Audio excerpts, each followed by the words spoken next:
It is stop number 5 of the Motul Pirelli Australian Superbike Championship, and this time round we head 209 k's northeast of Melbourne to country Victoria, not far from Benalla and located in the picturesque Glenrowan wine region. Welcome everyone to Winton. Here, of course, home to Winton Motor Raceway, and a pivotal round as we arrive at the business end of the championship. Emma Francesco here with you. Thank you very much for joining our coverage. We've already had some very wet weather here this weekend, and would you believe it is just starting to spit, so it should make for some pretty tricky conditions for the racing later on this afternoon. Only a top of 13 degrees and track temperatures of 18. And of course, as I mentioned earlier, it is certainly an important round, especially for our Kawasaki Superbike coming into this round. The points, they certainly tell an impressive story. There's only 1 point in it, with Mike Jones on top from the DesmoSport Ducati team, Crew Halliday in second, and Brian Starring rounding out that top 3. A lot can change very quickly though. Looking forward to some great close racing ahead. And of course, I'll be bringing you all the gossip from pit lane, and the commentary will be brought to you from our very own Steve Martin and Phil Harlem. Thanks very much, Emma. Great to be here at round 5 of the 2019 Motul Pirelli Australian Superbike Championship from Winton Motor Raceway in Victoria. As you mentioned, it is a very tight and technical 3-kilometre circuit, Steve Martin, that's got a lot to offer, a lot of different riders and a lot of different bikes. Yeah, it certainly has. It might only be 3 kilometres long, but I tell you what, there's lots of overtaking opportunities here, but you have to be very hard to make those moves. The spokes.com.au S's at the very start of this circuit, a perfect opportunity and place to pass. Tricky to pass into YMF though. Downhill, a little bit off camber there, and slippery this weekend. The Pirelli right-hander is a corner where you just got to take your time and get a good drive out into the next big long sweeper. It's bumpy through there. Mid-corner speed, you've got to be right on the top of your game through Suzuki. We've seen that particular corner there, turn 6, a place where you can nip up the inside. A bike that's nimble, watch out for that there, because that's certainly got its advantages. The S's at the top of the circuit that we look at now, they might seem, when you look at them, feel pretty easy, but I'll tell you what, when you're out there, very easy to make a mistake on the edge of the tyre. You need the drive out of the Kawasaki turn 9 to make yourself in a good position to overtake into AGV turn 10. Blast up into MA corner, and that is pretty much the last section of the circuit here out of Yamaha. We've got a good overtaking opportunity on the brakes. The bikes get very close here, 250 k's plus speed at this circuit makes this Winton very tricky and very exciting to race. Speaking of qualifying, speaking of exciting, qualifying certainly fit that bill, with Mike Jones doing the fastest ever lap of the Winton Motor Raceway circuit, a 1 minute 19.9 to take pole position, the $500 Elite Roads pole position award, and the all-important point, Steve Martin, to take him 1 further point ahead of Crew Halliday in the championship. He'll be joined on that front row of the grid by Wayne Maxwell, and the man he leads by 2 points in the championship, Crew Halliday.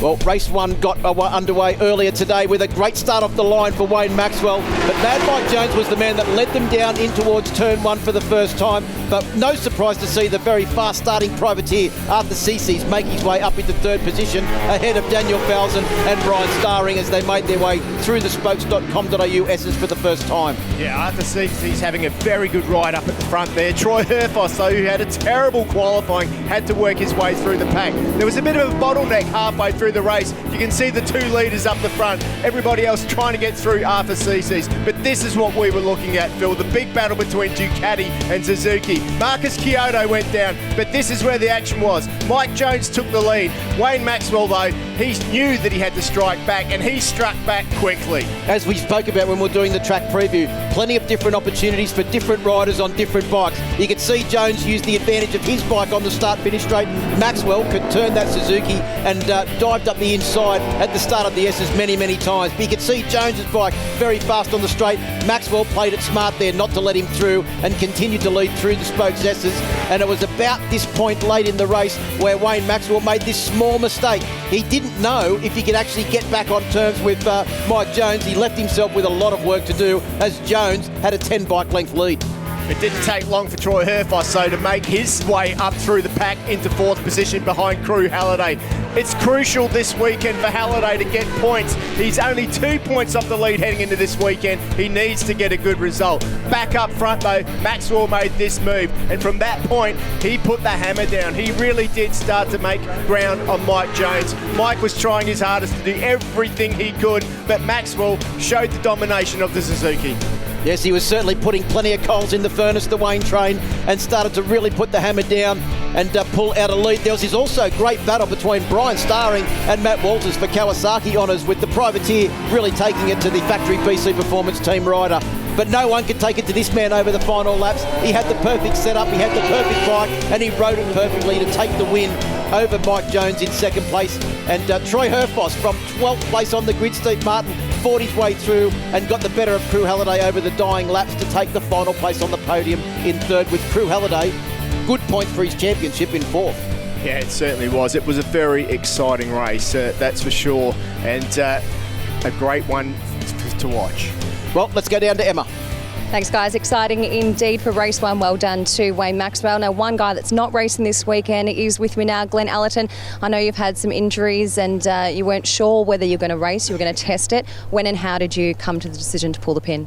Yeah, so Friday was a really wet day, so we didn't really get to test out whether my wrist was okay. So on Saturday, we tried to do a few sessions, but I just can't brake and control the bike the way that I want to. So I'm not going to go out there and ride around just for the sake of riding. So it was a hard decision to make, but yeah, I got to sit this one out and wait for Phillip Island the next round. We know you've been working really hard at your fitness, so we hope to see you in a few weeks' time. Just quickly though, we just watched the highlights from race 1. Yeah. That had a bit of everything. Yeah, it was pretty interesting. There was some tyre mixtures in there, so I know from having a look at the bikes and talking to the boys, Wayne Maxwell ran the harder tyre, which seemed to play off for him at the end of the race. He had good speed. Mike Jones looked like he ran the softer tyre, and it sort of fell apart at the end. But at the start of that race, there was like a bit of a bottleneck behind Arthur Sissis, and it made it hard for the other guys to come from behind. But hopefully the weather stays nice and we can have another race. But everybody would have learnt from that race that Wayne used the hard tyre, and the whole grid will probably ride on the harder tyre for race 2. So, it'll be a more even playing field. Thanks, Glenn. We hope to see you at Phillip Island. Thanks. All right, so going into race number 2, here is how it looks when we talk about those championship points. It is still Mike Jones leading, extended that lead to 5 points. Crew Halliday still sits in 2nd position, and Brian Starring in 3rd. But of course, here at Winton, a very tricky track indeed. Each of the manufacturers have different advantages. So let's get the lowdown from our very own Steve Martin. The Kawasaki Superbikes this year is certainly hotting up. There's still 6 guys with a big chance of winning the championship. But today, I don't want to look at the riders, I want to look at the different configurations of motorcycles that are making this year as exciting as it is. First of all, let's have a look at the Suzuki. Of course, Suzuki have used a Screamer engine now for a long time, and they've done a lot of development on it. It's got Suzuki's variable cam timing system and a lot of electronic work which makes it soft and usable. The advantages of the Suzuki at the Winton circuit are pretty simple. It's got the speed, and it's also got great stability. And it's that stability that's going to keep the rider fresh throughout the race. Yamaha use a different sort of technology though. Let's go and have a look. It's all big bang here at Yamaha when we're talking about the engine. Now, I don't want to delve too deep into the technicalities of that, but what it means is the bike has an uneven firing order. You can hear it when it's out on track. It's an inline 4, but it certainly sounds different to the other bikes. Now, what are the advantages of a big bang engine? Well, that means that the rear wheel pulses have more gap in between, and therefore the rear tyre has got more time to grip. With that extra grip comes more tyre life, and that is the advantage that Yamaha hope to have here at Winton. Here at Ducati, they use capacity and grunt. Yes, nearly 1300 cc's out of the Panigale V-twin. A lot different to the inline 4s that we've looked at so far, but when you pull the throttle open on this bike, you certainly know about it. Doesn't have the same upper horsepower as the inline 4s, but the torque certainly makes up for it. And that makes it an easy bike to ride for the rider, especially around a twisty, bumpy circuit like this one here. The Honda Fireblade has used a Screamer engine, of course, since 1993 when it was first brought onto the market, so it's highly developed. But the thing that the Honda's got over the other guys is its handling advantage. It's got very soft power, but the frame on this bike, it's so developed now that it just is a dream to ride. And around a circuit like this where it's really physical, that's where Troy Herfoss is going to have his advantage. The Kawasaki ZX-10RR is brand new to the championship this year. This is the bike that you see winning World Superbike Championships for the last 3 or 4 years in a row in the hands of Jonathan Rea. It's made its way down under now. The advantages of this bike, it's sharp, it's certainly fast, and it's won races this year. Here at Winton, boy, watch out for it off the line and slipstreaming down the straight. Brian Starring on this machine is certainly up for a chance of winning. Well, there you have it. Each of the bikes has got its own strengths and they're going to play into the hands of their riders out on track. Who will win? I don't know. Which bike will be strongest? We will find out soon. Thank you very much to Steve Martin. We have an action-packed day ahead of us for Winton Motor Raceway racing, starting for YMI Supersport 300 very soon. Kawasaki Superbike, their final race number 2 for their weekend, and Motorsports TV Supersport not too far away. Will Tom DeParis get his 11th win for the 2019 season? A quick break here. We are live from Winton Motor Raceway. Stick with us.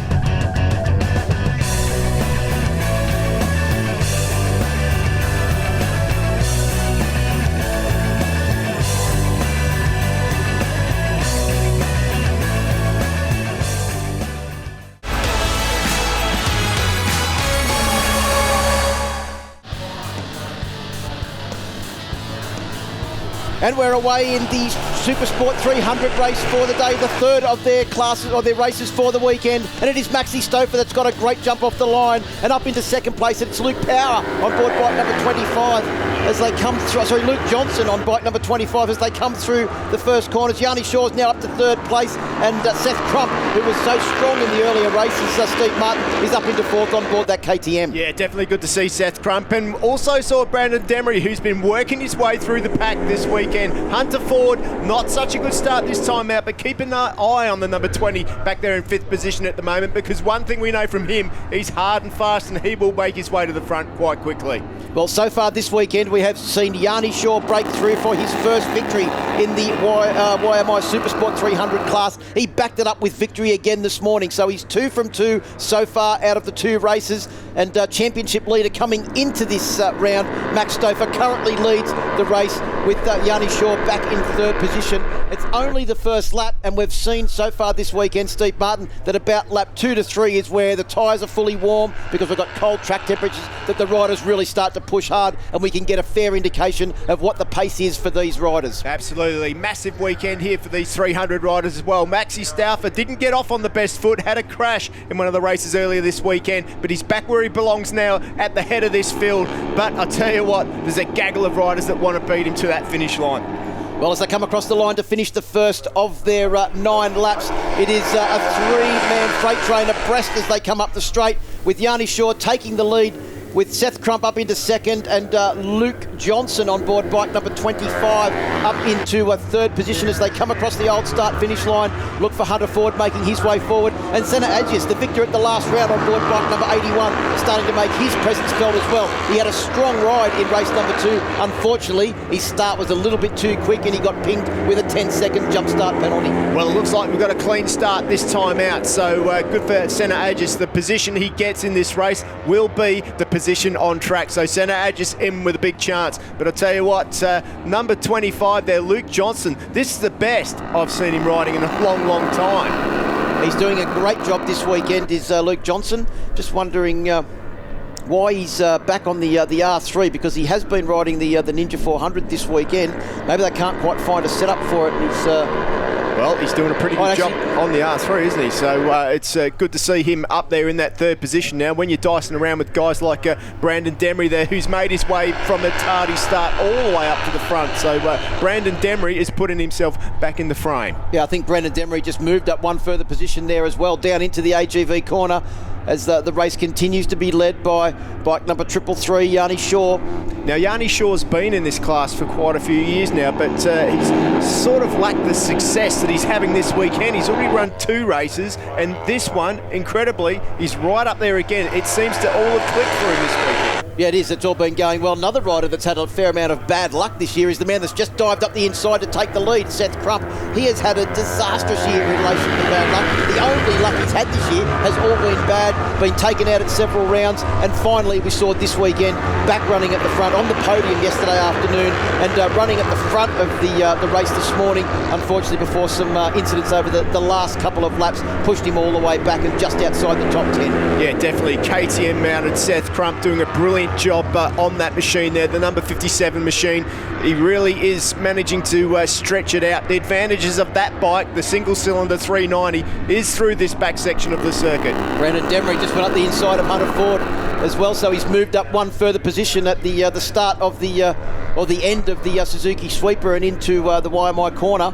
So there's still Seth Crump leading from Yanni Shaw, but the man on a real charge is Brandon Demery, now up to 3rd position. Demery is on a charge, isn't he? He is so good in the early laps of these races. It doesn't really matter where he qualifies. He's not scared to stuff it up the inside, and that's what he does good, and that's why he's a multiple Australian champion in this class. Hunter Ford back to a 5th position. Then it's Maxi Stouffer on board bike number 27. We were saying this morning, Steve Martin, 12 months ago, this is where Max Stouffer announced himself as Johnson comes back up the inside on board bike number 25. A big move into MA corner. He had a handful of front brake and he was still able to get the bike stopped and turned and maintain corner speed through those 2 important corners that are in a lot of the classes ridden like a complex. Brandon Demery just takes his hand off the handlebar there and gives a bit of a wave. Hunter Ford slipstreams him past and gets him down that start-finish straight there. So Hunter Ford moves forward and got a good drive up the inside. Looks like he's going to go up the inside of the number 25 rider. Can't do it. So head through now, down into 5. This lead group, if anything, is all starting to bunch up a little bit now because a few riders have joined the back of the group. Zach Levy in 8th, Luke Power in 9th, and I think Lockie Taylor in position number 10 has also just about tagged himself onto the back of this group as we snake our way down through Suzuki and into YMF. Demery tries to get up the inside of Hunter Ford. Oh, there was no room to get through there. No, he's tried a few times. That's one of his favourite overtaking spots. But it's Seth Crump at the front more than not at the moment, and that's the way that you win these races. You've got to be up the front. Look at number 27, Maxi Stouffer. He has dropped back a little bit, hasn't he? He was leading a couple of laps ago. Well, when you think about it, he's dropped back a little bit in track position, but not in time because they're so tightly packed now. As Senna Adjus comes down the inside of Brandon Demery, I think you'll find too, and tries to get up the inside. Couldn't quite get the job done. Demery has maintained position there in 5th position, but right behind him is bike number 81, the victor at the last round at Morgan Park. Right behind him, championship leader Maxi Stouffer. A couple of drops of rain, Steve Martin, appearing on the camera lens there. It's been hovering around all weekend, and it's come back in this first Supersport 300 race of the afternoon telecast, the 3rd and final race for this class this weekend. Yeah, absolutely. You have to be brave to keep the throttle pinned when there's drops of rain falling on the circuit. It's hard from here to see how much there is, but nobody's backed off just yet. As they come up across the old start-finish line, Yanni Shaw gets into position to dive down the inside of our race leader, Seth Crump. So it's the 333 machine, the Crossing Cafe, out the front now on board the other Kawasaki Ninja. So I've got Kawasaki Ninja leading from KTM RC390, and then Luke Johnson on board bike number 25, the Yamaha R3. It's a pretty good mix of machines, and that's what I like about this class. It's not just a one-mate class. They're all very, very competitive. It's so good to see. Demery up the inside of Adjus again. Good move by him, but he needs to find other places to overtake than just there because he's got a lot of people in front of him that he needs to get past. Well, with a move like that, you know who he's been watching. If you saw the highlights of Superbike race number 1, that was one of Wayne Maxwell's favourite overtaking opportunities.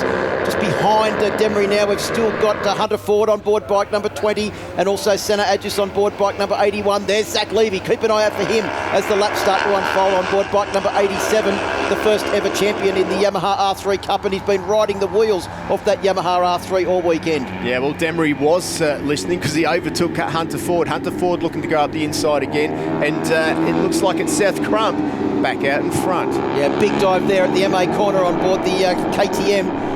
as they come out onto the start-finish straight. They'll come round to complete 5 laps, so we're just over half race distance for the third and final YMI Supersport 300 race for the weekend. Who was that diving up the inside? Luke Johnson on board bike number 25. He came from about 4th position to go up the inside of Brandon Demery and Seth Crump and take up the running in second behind Yanni Shaw. Here comes Crump back up the inside at turn 3. That was a big move, Steve Martin. As you mentioned in the track preview, a downhill off Canberra corner. That was a brilliant move by Luke Johnston. He just held the throttle on, got right up the inside of Seth Crump. That is not easy to do because Seth is one of the latest breakers. Brandon Demery almost had a go too, fought the better of it.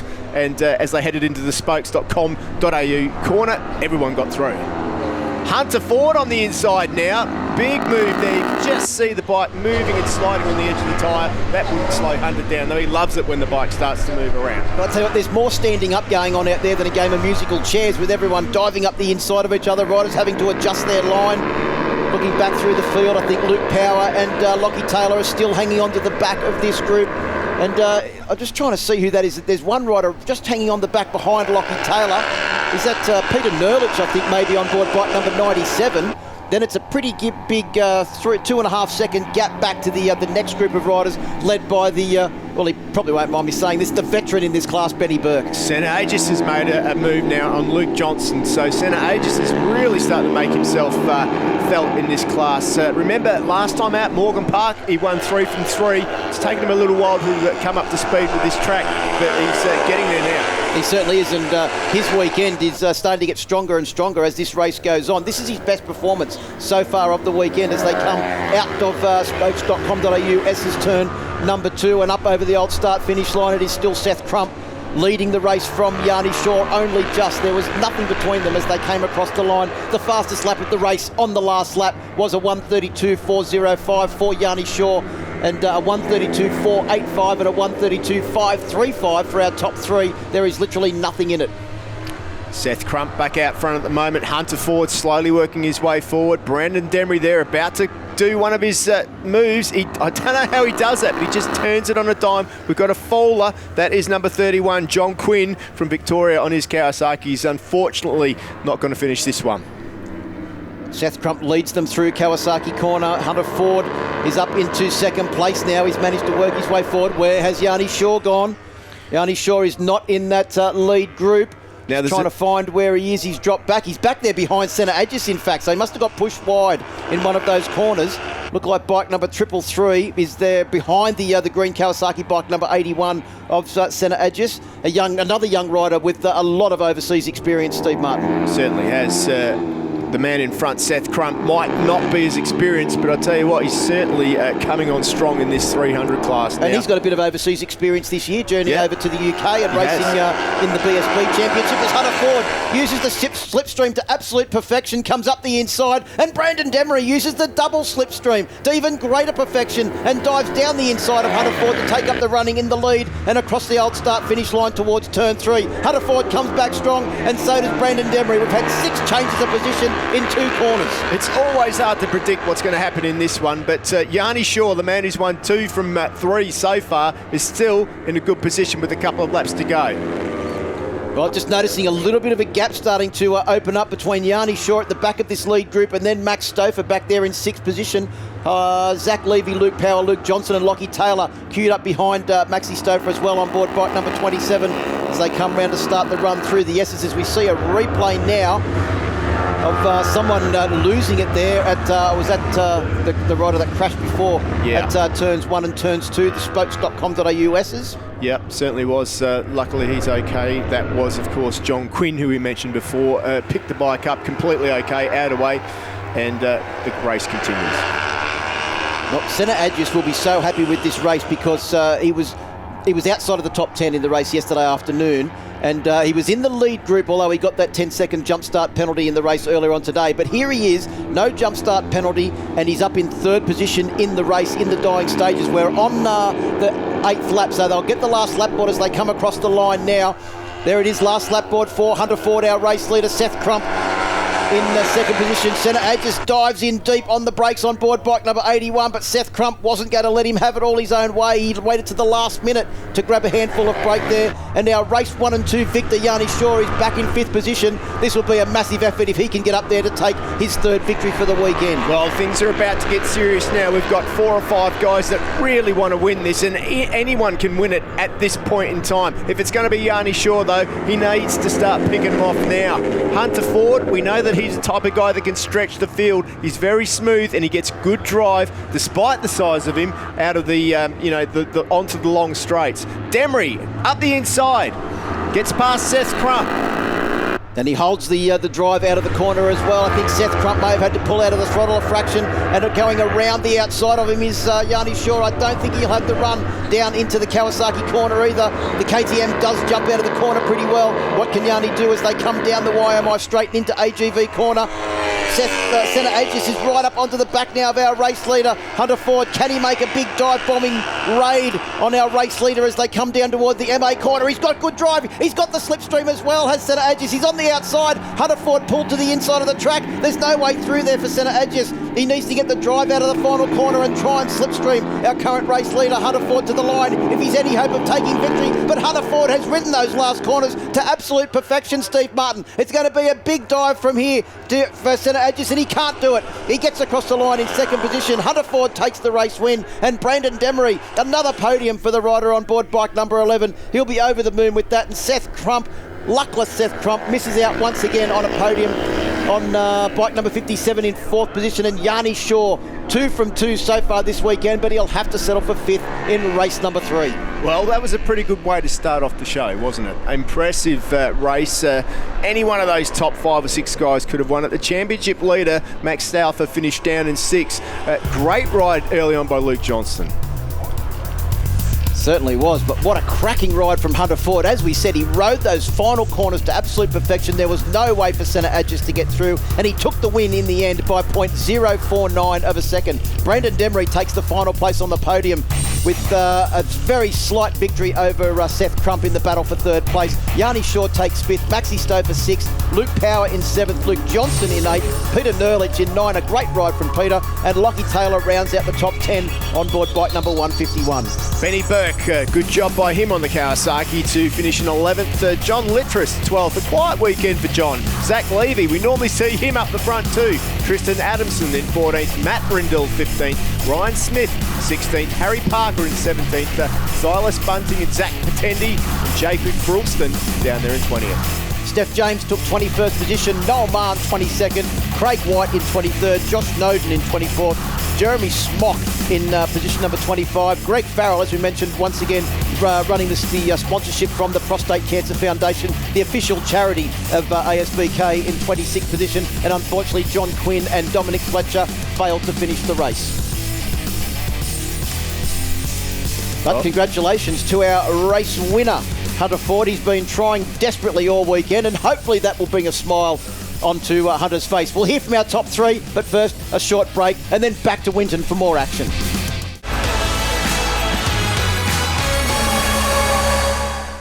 And welcome back to Winton Motor Raceway for round 5 of the 2019 Motul Pirelli Australian Superbike Championship. We have just seen an absolutely cracking 3rd and final race for the YMI Supersport 300 class, with Hunter Ford taking the win over Senna Aegis and Brandon Demery. Let's have a look at the highlights of the 3rd and final race for the Supersport 300s here at Winton this weekend. It was a great start from all of the riders on the front row of the grid, with Maxi Stover getting the jump from pole position and leading them down through the spokes.com.au S's for the first time. But the real cracking start went to Luke Johnson on board bike number 25. Yeah, that was the best ride of the year for Luke Johnson. He managed to stay up near the front of the pack for most of the race, and that's, from my recollection, the first time we've seen that in a long time. But Senna Aegis had to work his way through the pack, and this was the best ride of him for the weekend. Yanni Shaw got himself back out front. which is something that we've seen him win 2 races this time out this weekend, but it wasn't to be. Seth Crump in the background there too. Seth having a good ride this time out, but Brandon Demery, another guy that came through the pack just to prove that qualifying doesn't matter too much. The third and final race of the weekend actually saw more race leaders than any other race this weekend. Unfortunately, not all the riders made it to the finish. John Quinn on board bike number 31 crashed out at the spokes.com.au but as they started the last lap, it was Hunter Ford leading from Senna Agius and Seth Crump, with Brandon Demery well and truly in the action, and also race 1 and 2 race winner Yanni Shaw on board bike number 33. Senna Agius gave it everything he could coming into the last MA corner complex there, but there was nothing he could do about it. Hunter Ford had this part of the circuit nailed, snuck down behind the screen, hung on and got his first victory of the weekend with a well-deserved second place for the number 81 Senna Agius. Yes, so Hunter Ford has been there or thereabouts all weekend, but finally managed to take a victory and cement himself 25 championship points for the YMI Supersport 300 Championship. Down to Emma with our top 3. Brandon Demery, congratulations. 2 podiums for your weekend. Well done. Yeah, it was a pretty good weekend. We started off a bit rough in 9th in the first race, so sort of compromised my weekend a little bit there, and same in 9th in qualifying. But you know, we're happy to fight through and get a couple of podiums this weekend and get some points on the board after a few tough rounds of the year. Well done, see you at PI. And in second position, Senna Agius, well done, your 7th podium and some much needed points for your season. Yeah, thanks so much. Struggled all through the weekend. I got an unlucky jump start in race 2. Yeah, I was just battling with Hunter and I was just happy to get second. Great work. And in first position, ladies and gentlemen, give him a round of applause. Hunter Ford, congratulations. How are the conditions out there for that one? Oh, it was a bit slippery, sprinkled a little bit, but kind of just had to ride anyway. No one was slowing down, so we all went for it. But we will see you at PI, and we do have a very special presentation happening. Congratulations to Stephanie Kapalawi James. You'll be presented with this beautiful AGV helmet. Thank you to the Mayor of Benalla, Scott Upton, for being the fastest female this weekend. Well done, Steph.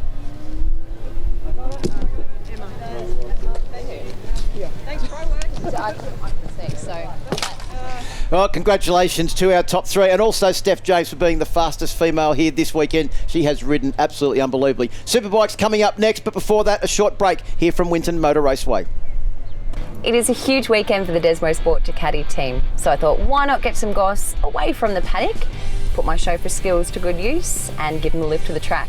I did agree to this all though before I knew they were staying out in Woodwater Town. Oi, Mike. Oh, g'day, Emma. You know there's accommodation in town, right? Oh, really? Like in civilization. I don't know what's going on here. Where are we? I think we're lost. Jump in. All right, let's go. All right. While we're here, I guess we should grab your boss. Let's do it. What is he doing? He's out doing his morning training routine.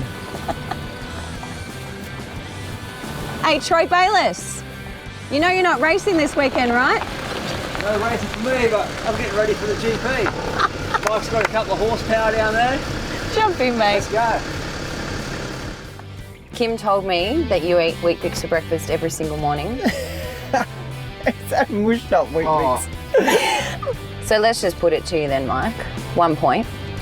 You really need to win this weekend, right? No pressure. Honestly, I've been up for 2 hours, I haven't had a coffee. I know, I shouldn't even be talking right very now. rare. We'll stop and get a coffee. All right, question to both of you. How many times have people asked this question, but do you feel the pressure going into this weekend and for the rest of the year? I don't. You're not riding. You it up at the beginning of the year. Now I'm going to do the job for you. Yeah, half a job. Half a job.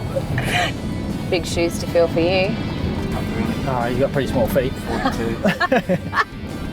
You know, they say small feet, hard to beat. All right, so we're going to play a little game. I'm going to say one word or a name, and Troy, you are going to say the first word that pops into your head. Mike Jones. Munghead. Troy Herfoss. Oh, what's the... Hothead's 2 words. I'm going to do 1 word. Ben Henry. MacGyver. Steve Martin. Who? Emnota Francesco. Cutie. Oh! I'll take it, thanks. Greenies, mate. Can't take them anywhere. It's like they're famous or something. Cheers. Awesome. Cheers, All right. guys. Now you can actually have a proper conversation with me. All right. Run a little bit late. Let's get there. With this valet parking, I've actually got to go and do some work, right? So, thank you. Enjoy the weekend and take your rubbish with you.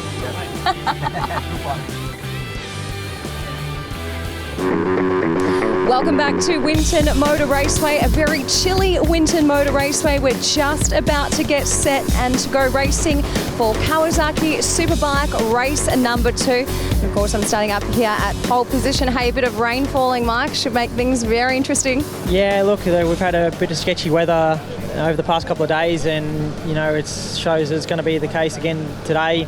Unfortunately, we got through the race, the first race, with a dry track, but it's looking like we could be a bit patchy for this one. So right at the moment, we're just keeping an eye on the sky and seeing what's coming. But I've got a feeling that we might be able to get away with it, and we'll see how we go. Thanks, Mike. Good luck. Cheers, thank you. We'll keep walking down the grid and see who else we can find. It's Wayno starting in second. Of course, he won that very first race. Crew Halliday starting in third position, but finished that last one in fourth. I know you're not happy with fourth position. No, we still went pretty good. It's a little disappointing. We didn't. My competition got points on me, but we've tried something new on the bike. We just got to see what this weather's doing. It's pretty crazy. So everyone knows there's a lot of silicon patches around here, and the water doesn't actually sit in the silicon, so could be a bit icy. But just got to get to the end, get as many points as we can, and just be safe. Take it easy out there. Good luck. So Crew Halliday, he is still in the fight for that championship, sitting in second position in that championship. Let's check in with Josh Waters, Team Suzuki X-Star, because he's certainly had an up and down 2019. How are you going, Josh? How's the weekend been so far? Not how I've wanted so far, but one more race still to go. Keep trying. I'm where I've been all year, roughly. Not where I want there, but not there. So, give it another go. Good luck. Thanks, Josh Waters. We might just jump over here and chat to Dale Breed. Hey, Breedy, Josh, not the best result, a bit further back, but Wayno, a win for race 1. Well done. Yeah, it was a mixed fortune for us as a team. Obviously, Josh didn't quite get it together and struggled a little bit, and didn't quite get there. But yeah, obviously Wayne's result was really, really strong, and wasn't unexpected, to be honest. We've been working all weekend on the hard tyre, and we knew the others hadn't been, so we thought we could get the win, and proved to be the case. Best of luck for this one. Thanks, Brady. Now, what you'll find a little bit odd is that the Honda that's usually up the front is down at 12th position, Troy Herfoss, but Marcus Kyoto is starting from 5th. A great qualifying for you to bring you up to 5th position, Marcus, but not the ideal race 1. What happened? Yeah, no, I had the worst start I've ever had, and then made a small mistake and had a small crash. So hopefully this one we can do what I wanted to in the first one. Good luck. Thank you. All right, guys, we'll keep walking down the grid. Still got a little bit of time. Hey, Calvin, how's it going this weekend? Your bike doesn't like the cold weather, does it? Or your tyres don't? It's been difficult, yes, but we think we worked out some scenarios that make it better for us, and let's see how we go in this one. Thanks, Calvin. Good luck. We'll jump on over with Brian. Put his helmet on. Hey, Brian, how's it all going so far this weekend? Some tricky conditions. Looking around at the sky, it looks pretty grey. Yeah, definitely could be tricky conditions for this one. Who knows what to expect? But a betting man, I'd reckon could be a bit of a dicey, slippery race. But yeah, overall, look, it's been a bit of a challenging weekend. We're here on 8th on the grid, 7th in the first race. We've made another adjustment to the bike, and I hope we're going to go one better than that. Or a few better than that would be ideal. But we'll see what we can do out there. Go get him. All right, and I think we've got time for one more. We're just going to jump down here with Troy Herfoss, because he did come from 12th and finished 3rd in that last race. Troy, progressive grid would help you out right now, wouldn't it? We're all good. Ready for this one? What's the strategy? Good start? Looks like the MA or the guys are waiting for the rain to come, so we'll just go and ride a few laps and then it'll probably rain, but we'll see what happens. I feel good. The first race was really good. And my pace is good, I just need to get to the front early. So Wayne and Jonesy were so fast. That's a lot. Good start is crucial for this one. We might just grab Dion Coote. Dion, hey, up and down weekend for you guys so far? Yeah, hopefully this one's up again, and looking forward to a positive result. Good luck. Thanks. Guys, I think everyone is clearing the grid. That's probably my cue to get off. Hey, cannot wait for this one. Who will win Kawasaki Superbike race number 2? It's over to you, Phil Harlem and Steve Martin. Thank you very much, Emma. And yeah, you could tell there's a fair bit of tension down there on the grid, can't you, Steve Martin? Simply because the weather conditions have been unpredictable all weekend. A lot of the riders have been saying that they're going into the races a little bit undercooked simply because of that lack of dry track time, especially the riders that didn't test here a couple of weeks ago. Yeah, absolutely, of course. And not only a couple of weeks ago, we had that 2 wet sessions yesterday, which they would normally have had time to get up to speed. So people have been getting up to speed during the races, which is an issue. I just popped my head outside a couple of minutes ago to have a look at the weather to see how wet it was, and I tell you, it looks a lot drier there on the TV screen than it does when you actually get outside. I mean, you go outside, you grab the banister where the stairs are, it's wet on top, so it's going to be tricky conditions out there, and I've got a feeling that it's going to be the bravest man that might win this one. Well, 3 kilometres to warm the tyres up as the riders head off on this warm-up lap. As we've mentioned so many times here this weekend, Winton is an extremely tricky track. You spoke about it in your track preview. Turns 1 and 2, critical to get in there. We have seen pandemonium so many times in turn 1 and turn 2 in Australian Superbike Championship races. It's all about the start here this weekend. It certainly is. We saw how critical it was in race 1 earlier today when Arthur Cece's got a brilliant start. It was harder for the guys to get past him, so that needs to happen this time out. Mike Jones will start from pole position with race 1 victor Wayne Maxwell starting out a second, and Crew Halliday second in the championship, third on the grid. Daniel Falzon will start second row, fourth. Good position for him. And Marcus Kyoto in fifth. Josh Waters with work to do, sixth, but still on the second row of the grid. Back on the third row of the grid, the fast starting Arthur Cece's was a revelation in qualifying, just ahead of Brian Starring in 8th and Al Phillis on board the third of the Team Suzuki X-Star Australia machines in 9th. Matty Walters had a great ride in race 1 today. Aaron Morris, a full-time member of the BMW team now. Good to see him. And Troy Herforth, boy, has he got his fingers crossed for a good start. He'll start out at 12th position. In 13th will be Kyle Buckley making his return to ASBK. In 14th position, Damon Rees, our Kiwi visitor, who's been doing the whole championship. Unfortunately, Glenn Allerton ruled out of 15th position starting grid with that ongoing wrist injury, and we'll hopefully see him back fit at Phillip Island. Yeah, absolutely. Best of wishes to him, and we really do hope to see him back because he's got a lot of life left in him yet. Back on the next row of the grid too will be Brendan McIntyre on board bike number 62 on his privateer Suzuki. So the riders are coming around to take up their positions on the grid. Steve Martin. Mike Jones leads the championship by 5 points from Crew Halliday heading into this round. Wayne Maxwell, race 1 victor, is only 22 points behind the championship lead as we get ready to go racing. The fifth round of the championship, second race with only 4 races to go after this. We're getting ready for a start and we're in the starter's hands now. Jones starting from pole position, gets a cracking start. A good start too from Wayne Maxwell. Where is Arthur Cece's charging through from the third row of the grid? He's up there, he's on the outside though. He'll slip back to 4th or 5th position as hopefully everyone makes it through turn 1 and turn 2. Safe. Oh! That's got one down.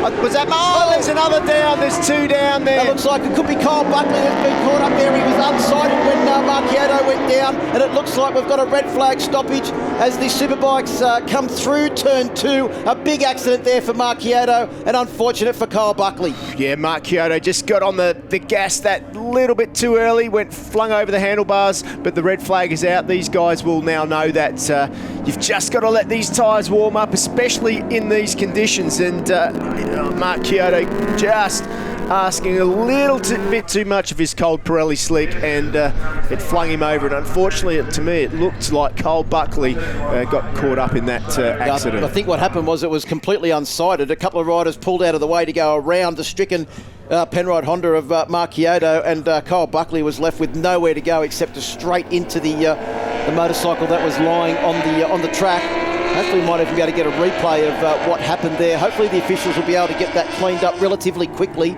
and we will be able to go racing straight away as the officials are working hard there to clean up the track. Yeah, the last thing that these guys will want to do is if they get back to the grid and sit, they will have to get those tyre warmers back on the bikes. So we'll wait to see. But we just have a look now. You can see there, Mark Kyoto just loses it early on. High sides over. Daniel Falzon nearly hits him. Cole Buckley, coming from way back, nowhere to go there, and he collides into the bike. Luckily for Marcus Kyoto, he misses him, but you can just see there, bang, straight over the top. And both of those riders extremely lucky. Damon Reese there, he saw that happening, and he put his hand up there to make sure that that red flag came out. The red flag came out. Race safe on the scene within seconds. Both the riders are up, and good to see that they're both okay. Not so sure about those two machines, the BC Performance Kawasaki and the Penrite Honda, both looking a little bit second-hand on the right-hand side of the track there. But the medical doesn't take them long to get there and clean it all up, which is good to see, Phil. So, yeah, it just looked like Cole Buckley was holding his wrist as he got into the race-safe Commodore 2. He'll be back in the medical centre. He's in the best of medical care with Race Safe, who are the leaders in motorsport first aid. Kyle Buckley does not have a lot of luck, does he? He got caught up in that accident, if I remember rightly, in Darwin last year or the year before. He got caught up in an accident too, which caught him out. But let's go down to Emma on the grid. Arthur CC's just avoided the accident. How did you see it from your point of view? I think it looked like he was leant over too much, and it's freezing cold out here, so the tyres probably cooled down a bit, and he just high-sided, so it looked like a big one, so hopefully he's all right. Accident aside, a great starting position for you, and the start of that very last race, you went all the way up into second. Yeah, the start of the last race was good. Not that one, not so much, but hopefully I can have another good one like the first one, and hopefully stay the whole race where I start. Go get him. Good luck. Thanks. Yeah, great to see Arthur back in the championship again this year. He had such a strong year last year, Steve Martin, but the one thing that has really stood out is Arthur's starts. But this weekend, I'll remember his efforts in qualifying, where he went straight through to Q2 with the 9 fastest riders after a great effort in time practice. Well, this weekend, he has got some new parts fitted to his bike straight from the factory Suzuki team. He's got a new ECU, a new electronic control unit, and that smoothed the power of his bike out, which has really helped Arthur CC's. So good to see. Well, while the riders get ready and they clean up the track, we'll have a short break here at Winton. We'll be back with the second leg of Kawasaki Superbike after this break.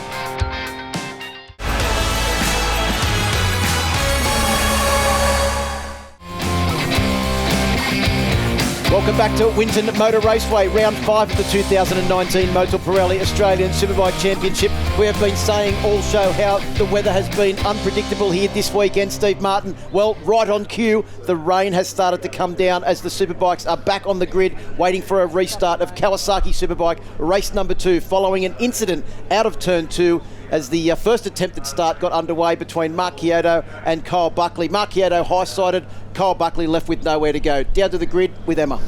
Yeah, getting very wet down here very quickly, Phil. Hey, Daniel Falzon, we never like to see accidents. Lucky for you, though, you just missed it. Yeah, I think Mark, he got a little bit throttle happy early in the races. We've got a colder track now. He was a little bit inside on the line, just gave it a fistful of throttle and over he went. I just said I was really fortunate. I missed it probably 10 seconds and the carnage unfolded behind me. Now, it looks like this next race is going to be a bit of carnage with very minimal wet practice and a soaking wet track. Be safe out there. You got your girlfriend to grab a hat, but you didn't grab one for me. Thanks. No worries. Go get him. Yeah, I think a few of the riders were saying going into a wet race, it was going to be a very unpredictable situation. Looks to me also too, Steve Martin, like that wind has really started to pick up as well. That'll add another dimension to the the trickiness of this Winton Motor Raceway. We'll try and get a replay of the start here. So you can see Maxwell got a good start from second on the grid.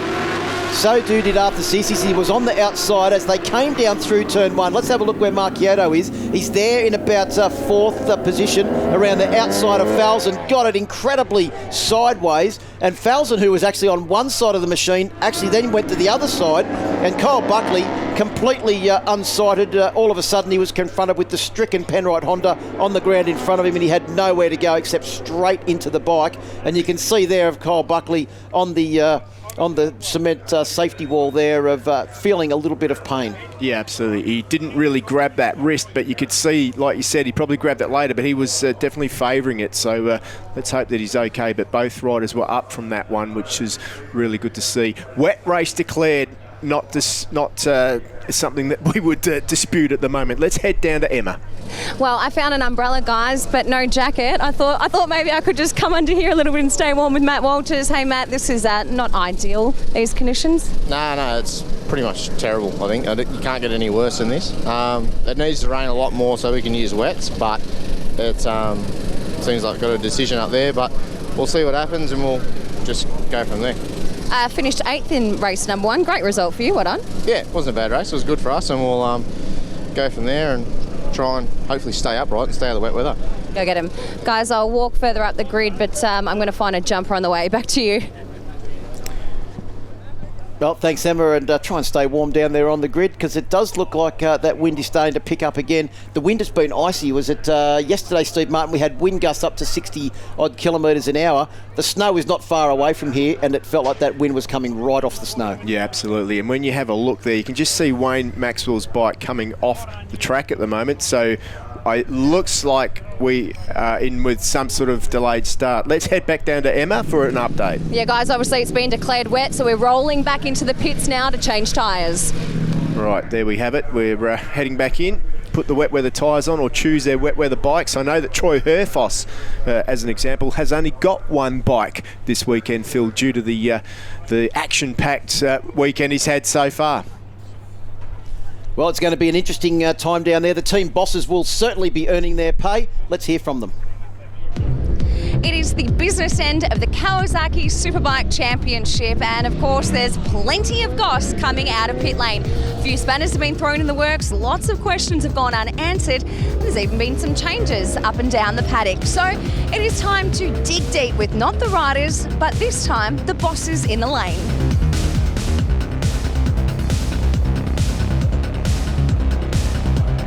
So Dion Coote, 2019, we're getting towards the business end. Can you just wrap up your year a bit for us so far? Yeah, 2019's been a little bit different to last year. At this point we'd won a few more overalls, so it's been definitely a bit more challenging. So yeah, we want a strong finish to the year, so yeah, looking forward to the racing kicking off here in Winton and yeah, finishing the year strong. Look, there's a lot of unfortunate accidents. We probably actually destroyed 5 bikes in the first half of this year, but we've regained a bit of composure. Only 3 rounds to go. Ted out, Aaron in. Why the rider change when we're almost at the end of the season? Look, Ted had a couple of big crashes at the start of the year. We discussed with Ted that he was pushing himself, and I wasn't comfortable from a safety perspective, because he obviously was trying to do the right thing by us and BMW and those sort of things. I wanted him to take a step back. It's a big step from 600 to Superbike, which he did last year. He needs a bit more experience to be, he wants to be competing at the front.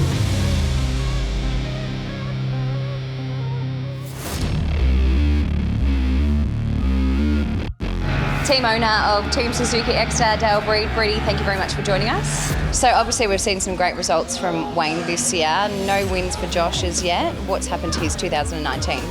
Look, I think a number of things changed this year for us, which sort of put us behind the 8 ball.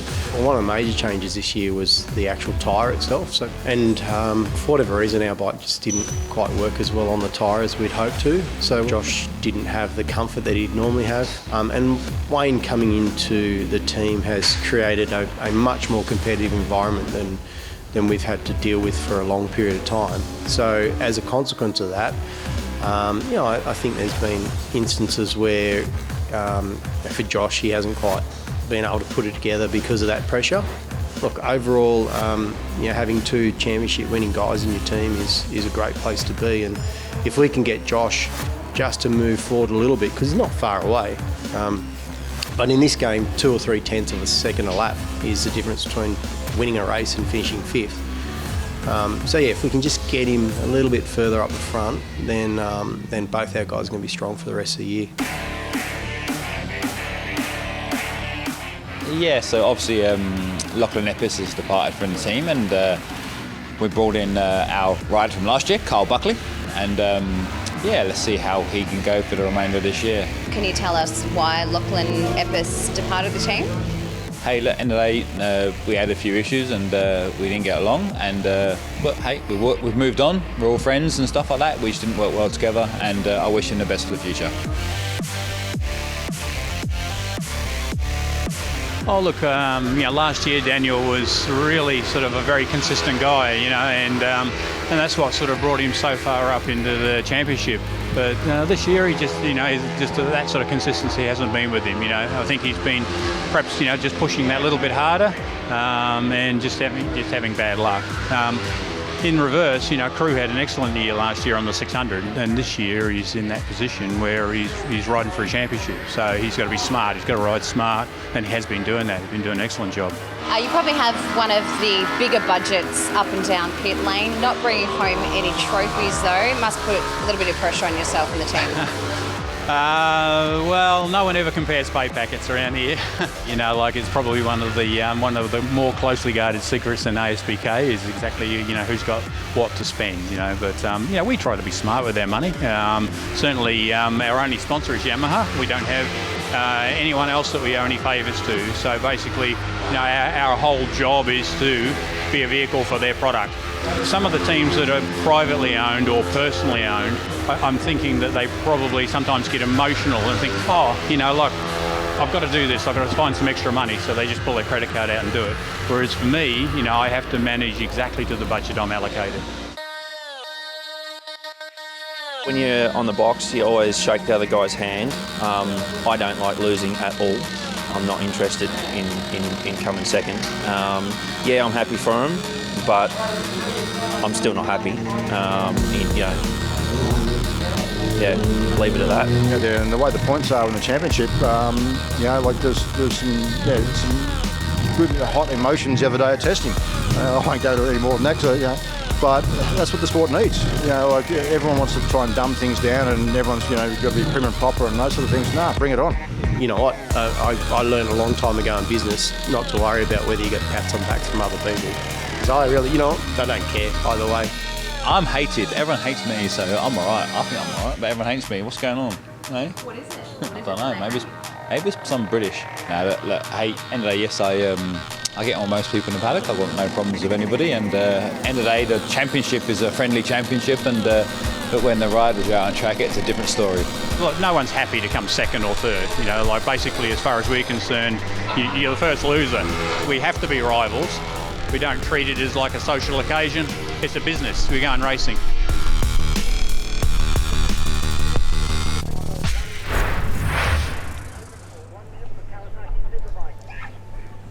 Well, great to hear from the team bosses here this weekend. And Steve Martin, I think a couple of things clearly evident there is that there's some very competitive riders out there, but there's also some very competitive team managers. As Ben Henry says, he doesn't like to lose. Yeah, I don't think any of them like to lose listening to that, but that was a very good piece to listen to the team managers that we don't normally get to hear about what they've got to say, but a little bit of the inner workings of the Australian Superbike Championship, and really good to see the amount of effort that gets put in as well, and the pressure that the riders are under to perform.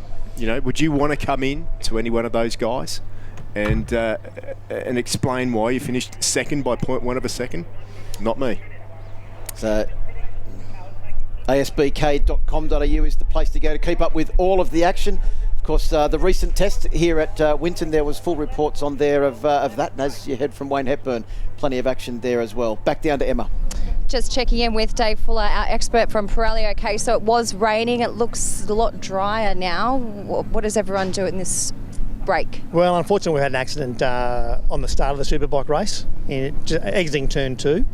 And I think, fortunately, the way it's turned out, with the red flag incident, the riders have re-gridded to restart, and there's been rain, so they've had a 15-minute delay. Once it's declared wet, it's a rider's or a team's choice to run on slicks or rain tyres. And fortunately, it looks like it's fined up enough with that break that I'd imagine all riders will be back out there on slicks. Thanks, Dave.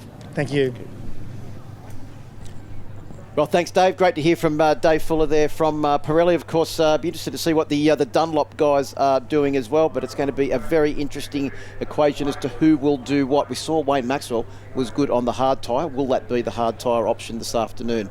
Well, as we mentioned earlier on too, there's been plenty of Kiwis here keeping up with the pace on the weekend. Great to see them all making their way across the ditch to compete in the Motul Pirelli Australian Superbike Championship. Steve Martin caught up with a few of them. Well, it's no secret, Kiwis have been racing in Australia for many years now, but we've got a Kiwi invasion this weekend at Winton. We've got 2 racers and an official here and a whole bunch of others in the paddock.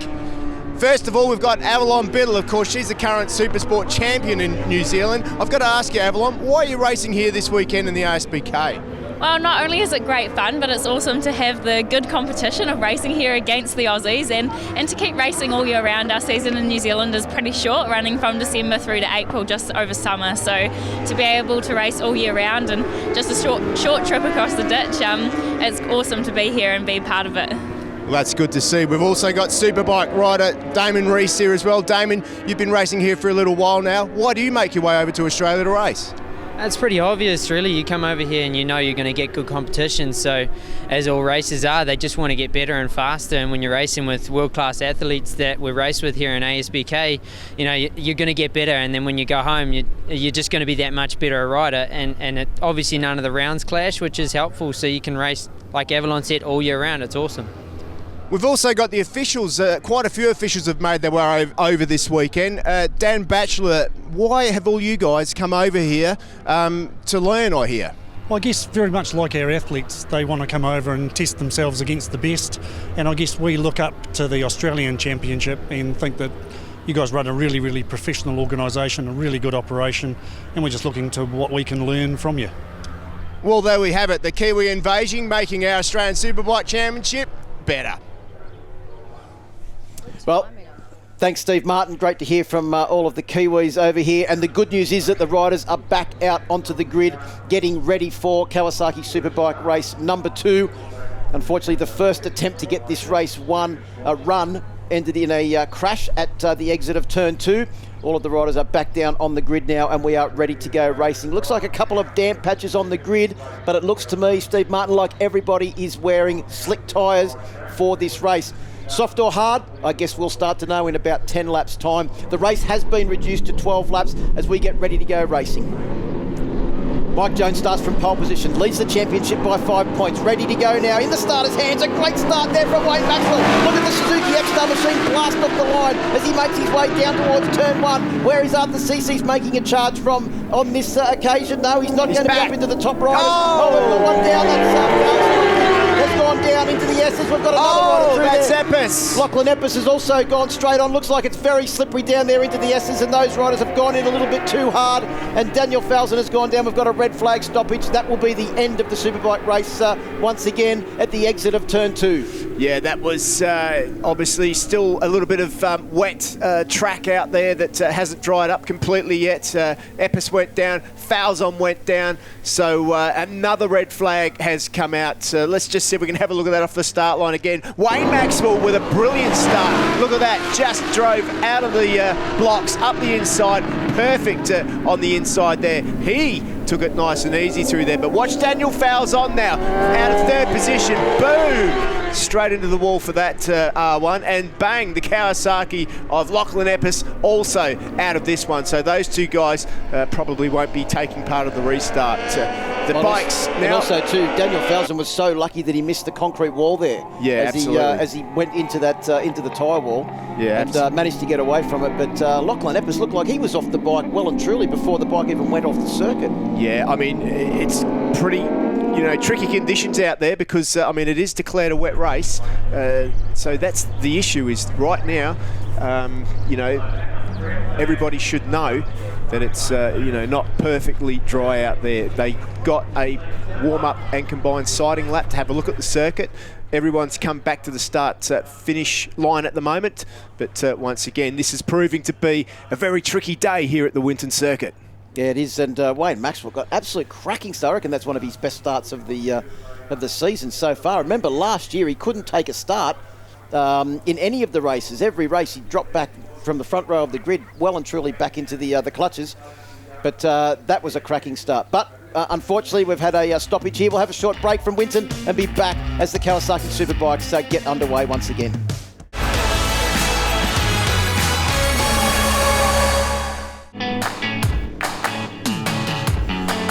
And welcome back to Winton Motor Raceway, round 5 of the 2019 Motul Pirelli Australian Superbike Championship. There has been so much action here this weekend. Let's have a look at the, this attempted start of Kawasaki Superbike races. The field got away down in towards turn 1. We saw Mad Mike Jones get the lead as they came through turn 1 for the first time. And then it was Mark Kyoto that had a big high side moment, and unfortunately he was stricken in the middle of the track, and Kyle Buckley on the second of the BC Performance Kawasaki's had nowhere to go, Steve Martin, and smashed into the stricken Penrite Honda, and that caused a red flag stoppage. You can see another angle of it there.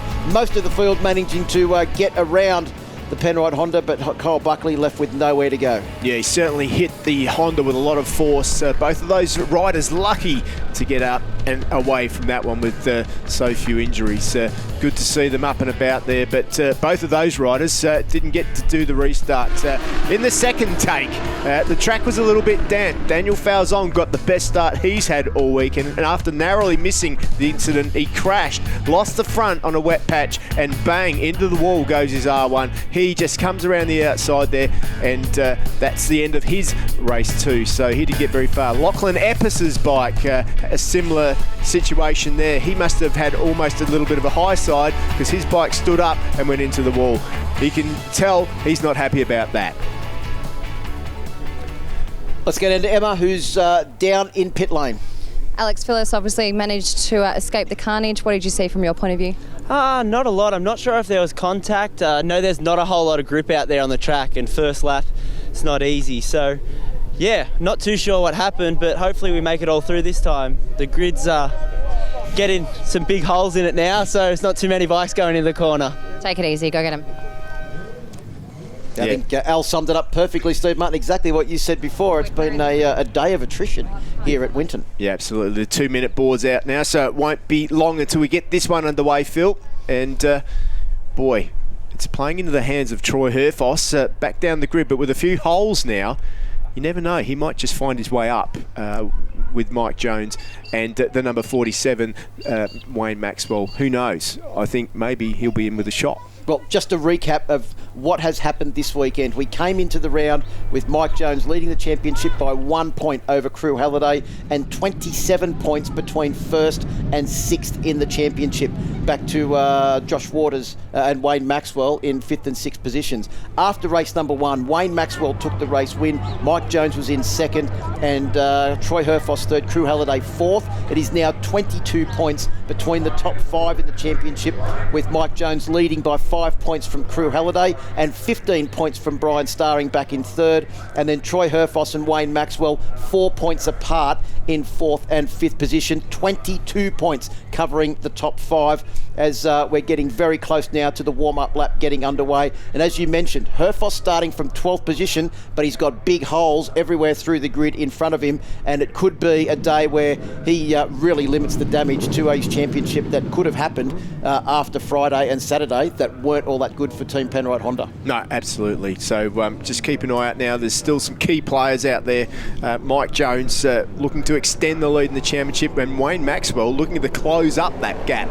Everyone now will be doing their absolute best to get as much heat into their slicks as they can. The track is dry enough for slicks, but it's cold, and cold slicks do not work. So be assured they need to warm these tyres up, take it easy for a couple of laps. Some of the guys have got hard tyres, which are good for 18 laps, Phil, but this race now is a 10-lap race. So if you're one of the riders that chose a softer tyre and thinking you'd just see what happened in the last few laps, you might be sitting in the box seat in this one. 10 laps was the position where Josh Waters said the soft tyre would really start to go off. So we know that, or we surmise that Mike Jones has got the soft tyre, and we know that Wayne Maxwell has been working on the hard tyre all weekend.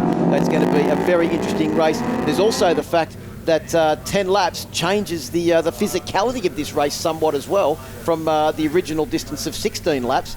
All of these riders, though, Steve, are all incredibly fit. They are incredibly fit, but you do not have to save anything. When it's a 10-lap race, you've just got to give it everything you got. It is a sprint race to the end. It's a Wayne Maxwell from lap 16 to the finish from the start this time around. Well, they're coming round, only 2 corners to go now in this warm-up and last opportunity to heat the tyres up before we get underway. Kawasaki Superbike race number 2 from round 5 of a 7-round championship. That means there is only 4 races to go at the completion of this race. So a total of 100 points up for grabs. And as we mentioned, with the championship balanced on a knife edge, there is tension aplenty down there on the grid. Arthur Cece's there. Takes his spot on the grid. Well, fingers crossed, we are ready to go racing, Steve Martin, for the final time today for Kawasaki Superbike class. Jones starting from pole position, race 1 winner Wayne Maxwell in second. In the starter's hands as the red flag leaves the front of the grid. Here we go, Mike Jones starts from pole position, but it's Maxwell once again that gets a fantastic start and drives down towards turn 1. Hopefully everyone can make it through here safely. Arthur Cece's into the lead. He's in the lead through turn 1. Can they keep it upright as they exit turn 2? Everyone's got through there safely, and Maxwell is back up the inside of Arthur Cece's to take up the running in first position. Crew Halliday also fighting his way through Brian Starring, who got a good start on board the BC Performance Kawasaki. How good is that number 61 off the start? Arthur Cece's brilliant stuff. Al Phillips is there too. He got a good start. And Josh Waters work to do. And Herfoss takes the inside line. He's got to make his way up the inside if he can. 4, 5, 6, 8th position, but he is. He's past Phillips, and it looks like he's past Waters as well. Herfoss on a mission. Yeah, it looked like Josh Waters got balked a little bit through the long Suzuki sweeper there and had to change his line a couple of times, and that really affected his drive through the start of the S's, and Herfoss was able to take advantage as at the front, Wayne Maxwell and Mike Jones are starting to streak away, but that's exactly what we saw in race number 1. Crew Halliday's up into 3rd place, and now Brian Starring is trying to find a way past the fast-starting Arthur Cece's on board bike number 61. Yeah, Crew Halliday's done a really good job to get past Arthur Cece's. Halliday's run wide at MA corner.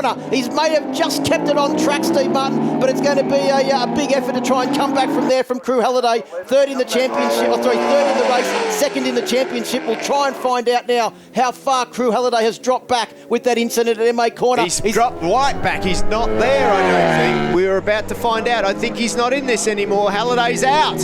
Halliday is out. He is out. He's not on the timing screen. Crew Halliday is way back down. So big news for the championship. The man who sits 2nd in the championship is out of this one. He might pick his bike up and get going. That's what he needs to do. But meanwhile, it's Arthur Cece's back up near the front. Oh, we've got another one off. That's Al Phillips is off at the Suzuki sweeper on board bike number 8. He's kept the bike upright as well. You can rejoin the field, but he's going to have to drop a fair way back. Yeah, because he's jumped halfway across the field there. He was so lucky to hold that one together. Brian Starring there with the number 1 machine, the Penrite Honda of Troy Herfoss, looking for a way past. Well, the 2 former teammates are really having a good battle now for 3rd position. Brian Starring looking to get his season back on track after a couple of difficult results. Look at the front end of the Honda and the Kawasaki bouncing as they came down into AGV corner. Both of them asking plenty of questions from those front tyres and the front end setup, because if they change to the softer bikes though too, Steve Martin, just wondering what the suspension setup they've got running on them is, because they both looked very soft there. Well, very tricky for Troy Herfoss, because he's just got the one bike. There's Marcus Kyoto, number 30. We saw him crash out earlier on. Good to see him back and watching. He's not happy, but at least he's here enjoying the race. Yeah, Glenn Allison standing right next to him watching as well. Unfortunately, he out of this round through that wrist injury. Herfoss up into 3rd place, and it's Starring in 4th. Josh Waters, and then Arthur Cece's in 5th. Matt Walters up to 7th place ahead of Aaron Morris, Damon Rees, and Crew Halliday has now got back inside the top 10. He's got the Yamaha Racing Team R1 going, and the good news for Crew is that with so much attrition, 10th place is good for a decent amount of points. Yeah, absolutely. Good to see him back out on front. Al Phillips as well will get going again in this one, but it is the 2 from race 1 today out front at the moment. at number 46, tails number 47. So Wayne Maxwell, I'm sure he's taking it pretty easy at the moment. He'll be warming everything up nicely, just saving a little bit. 10 laps around here is still a long way. Wayne Maxwell has got one over Mike Jones in more ways than one at the moment. 47 to 46. Absolutely. But look at Jonesy. He's using the grunt of the Ducati. He wants to take to the lead. And you can see there that Troy Herfoss looked like he ran a little bit wide too on the exit of AGV corner as he made his way up the back straight. But he's still maintaining a handy lead over Brian Starr. He's having a look at the lap times, a 1:20.714 for Wayne Maxwell.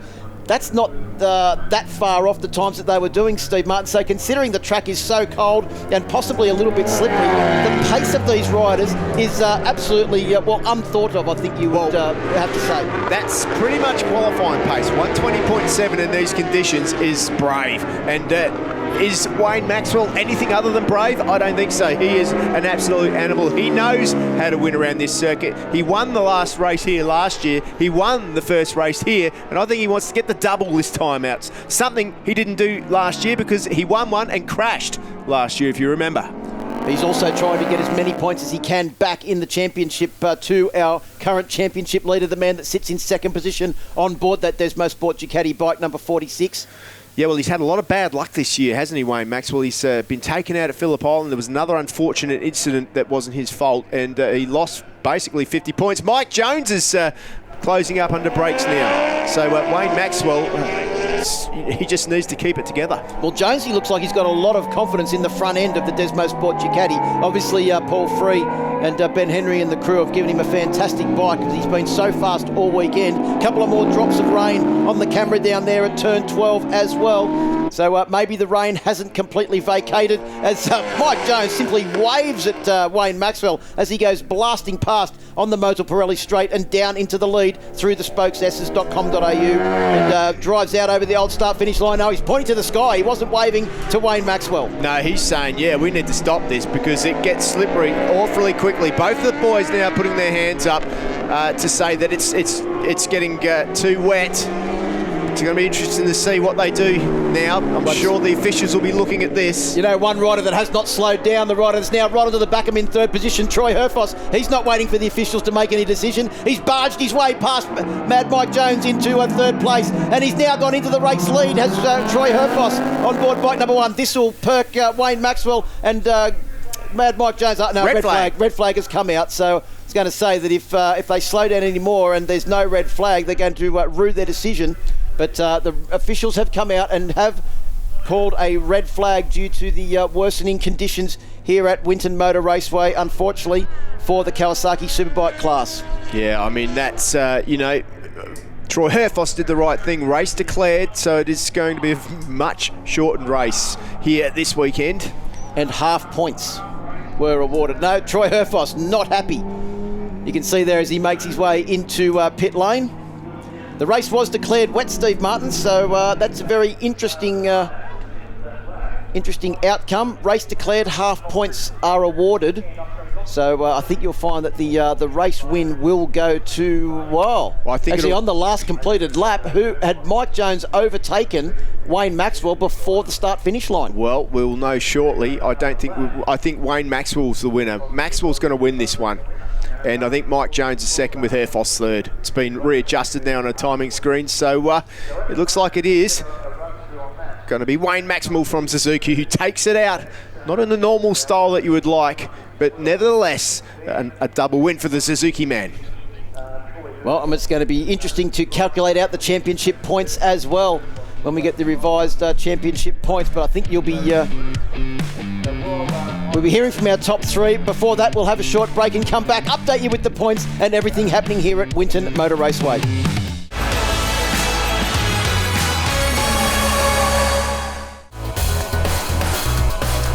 Welcome back to a very wet Winton Motor Raceway. We just had a drama-filled race number 2 for Kawasaki Superbikes, which saw Mike Jones win. It was Troy Herfoss in third position. Unfortunately, he has left Park for May, so we'll jump on in with Wayno. Wayno, wow, tough conditions for you out there.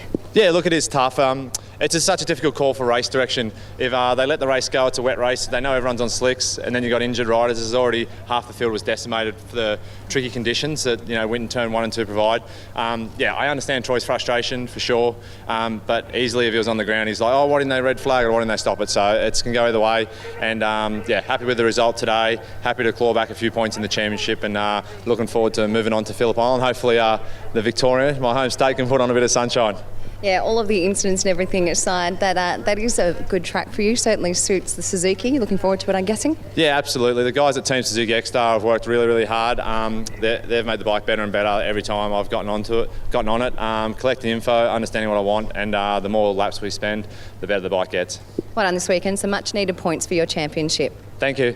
Ladies and gentlemen, in second position, Wayne Maxwell. Give him a round of applause. And in first, your winner, Mike Jones. Congratulations. Obviously, really tough circumstances out there, but well done.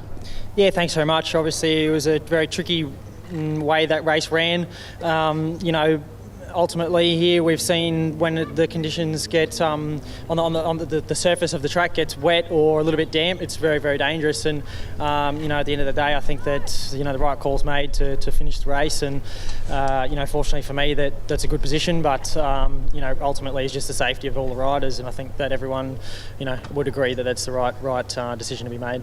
Coming into this race, you were leading that championship by 5 points. Good to know that you've extended that lead.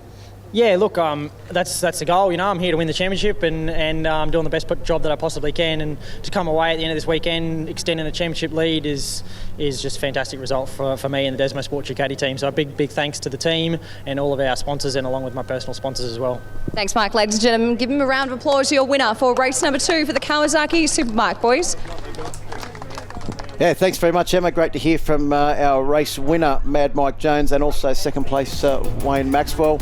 But yes, Troy Herfoss not happy with the decision because he was on a charge. But if we have a look at the replay now, you can see Jones came down in towards the spokes.com.au S's in first place. Maxwell right on his tail.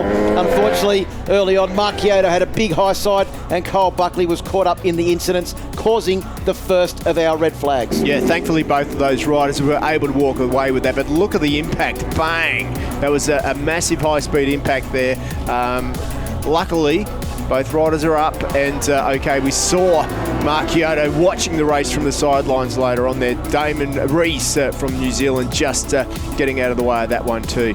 On the restart though, it was looking pretty good as Wayne Maxwell got a brilliant start down into turn 1 with Daniel Falzon sitting himself in second. He was thinking that things were looking pretty good till he lost the front right there, and his bike went over and ended up on top of the tyre barrier there. Lachlan Eppes followed him in, which brought out the second of our red flags, and then also the wet race was declared at this point. We got underway again, and it was Wayne Maxwell brave this time. Everybody made it through turn 1 and 2 through the spokes S's. Yeah, Arthur Cece's got another cracking start and led them on the exit of turn 2. Everyone making it through safely, but it wasn't long before our race leaders, Wayne Maxwell and Mike Jones, started to get a bit of a lead. Crew Halliday was trying to catch up, but he ran wide at MA turn 11, and then we had Al Phillips go well and truly off at Suzuki corner, a high-speed corner and across the grass. Saw Mike Jones there just indicating that it was starting to rain, and at that point it was the man in second place, Wayne Maxwell, that agreed with him. Wayne dove up the inside there, but it wasn't too long before they had their hands out. Number 1, Troy Herfoss though, he raced until the red flag came out, so he caught the 2 guys in front, but the race was declared, and it was Wayne Maxwell who was the winner. You can see there the frustration of Troy Herfoss as that race was declared. He wanted the race to keep going, and unfortunately he ended up in third place. Absolutely. Well, Wayne Maxwell now being declared the winner, but on the podium they had Mike Jones in first position. So Mike Jones in second position, Troy Herfoss in third, Brian Starring in fourth place, Josh Waters in fifth, Arthur Cece's in 6th, Aaron Morris in 7th, Damon Rees in 8th, Crew Halliday 9th, Matt Walters in 10th, and Steve Martin. The drama just continues on here at round 5 of the 2019 Motul Pirelli Australian Superbike Championship. There has been no end of drama from the test through Friday, through Saturday, and now Sunday. Well, let's throw back down to Emma. Just catching up with Ben Henry, because obviously there's been quite a bit of commotion on the podium. So just take us through your point of view. And I mean, we saw Mike wanting to stop the race. He was one of the ones that had his hand up. How do you see it? I think it's controversial. it's declared a wet race, and that means you make your choice. And everyone chose slicks, and then wasn't happy when it rained. There's not much you can do about it. The only thing really is because everyone knew they were on slicks, like MA knew or whatever, and you're on slicks, they kind of had a duty of care to stop it. But it was our choice, and everyone chose slicks, and in the end, it's controversial. Thanks for the chat. Cheers. I think Ben Henry has summed it up perfectly, Steve Martin, and if anything, I think there's probably a certain Penrite Honda rider that would agree with him. Yeah, I do agree, but I think, in all honesty, if you'd have let that race go with a sprinkle of rain on the track, which probably could have been the correct thing to do, it just, wouldn't have been the thing to do. But well, and as I think Wayne Maxwell said, and also Ben Henry just mentioned, that MA does have a duty of care to the riders out there because they won't stop. Absolutely. Well, here are the results. So the final points now is Mad Mike Jones with 217.5 points, leading Crew Halliday on 206 points, and Brian Starring on 198.5 points. Herfoss on 196, Maxwell on 193, and Josh Waters on 181. So they are still pretty tightly packed at the top of the championship for the first 6 riders. Matt Walters on 130.5, leads Daniel Falzon on 124, Alex Phillis on 110, and Arthur Cecis has moved now up into the top 10 with 106.5 points. But Mike Jones, the important thing for him is he has increased his championship lead from 1 point coming in to 11.5 points now over Crew Halliday. Yeah, well, we're about to turn our attention to the 600 Supersports, and I'll tell you what, these guys, after seeing that happen, surely they'll be fitting their wet weather slicks set straight up. Well, it'll be interesting to see as the riders, we get some close in on the bikes. Well, let's go back down to the grid, and Emma with another one of our team managers. We heard from Ben Henry. What's your take on the situation, Brady? Oh, look, it is a really tricky one. The reality is today the conditions have changed all day, and ultimately I think from the safety, there's an obligation to ensure that the boys are safe, and in this instance, this weather has been so changeable that I don't think they could have let it go on. So I think it was the right decision. I get what Troy's saying. Look, at the end of the day, it's frustrating for those guys. He's had a pretty ordinary weekend. But for us overall, it was a good result. We're disappointed, to be honest, in the last race in half points because we felt that we still had the pace to be able to take it all the way. But to get a round win is certainly backed up after Morgan Park is fantastic for us. So onwards and up. Thanks, Dale. No worries. Well, you want to know what my take is on it, right? Having a little bit of a think about it is that if one person in that field had wet weather tyres on, they should have let it run to the end because that's the thing. Everybody chose slicks, so all that was going to happen was, it was not going to end well. Not dissimilar to what happened at Wakefield Park a couple of years ago when I think a couple of the riders started on wet tyres and a couple started on slicks. Well, let's hear from another one of our team managers with Emma. So we haven't heard from Troy, but we know that he's not happy. Can you tell us your point of view, Dion? Yeah, look, we've had a pretty stressful weekend. A number of crashes, starting from 12th on the grid with Troy. So fighting those battles before we even started that race was obviously tough.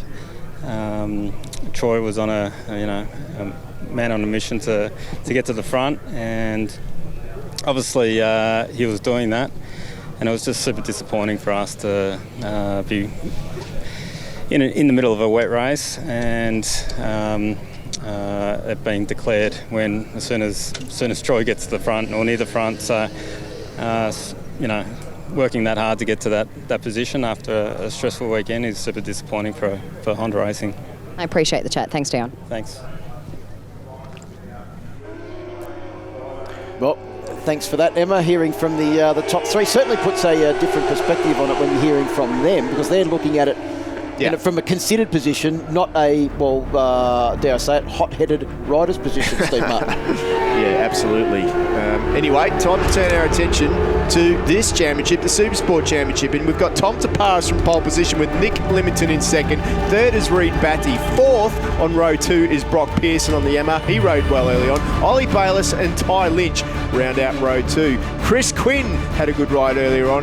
from row 3. Jack Hyde starts in 8th position and Dallas Skier 9th. Richie Dibbon will start out of position number 10 with Aidan Hayes in 11th and Avalon Biddle, who we heard from earlier on. Steve Martin out of 12th position, Chandler Cooper in 13th, Jack Passfield in 14th, Reece Belling in 15th, and the field rounded out by Ryan Sellen. The big question is, I couldn't see him out there on the grid. I don't think we have Reid Batty on board the number 33 Team X-Star Suzuki after that big crash at the start of race number 1. I think he may have not taken up his position on the grid.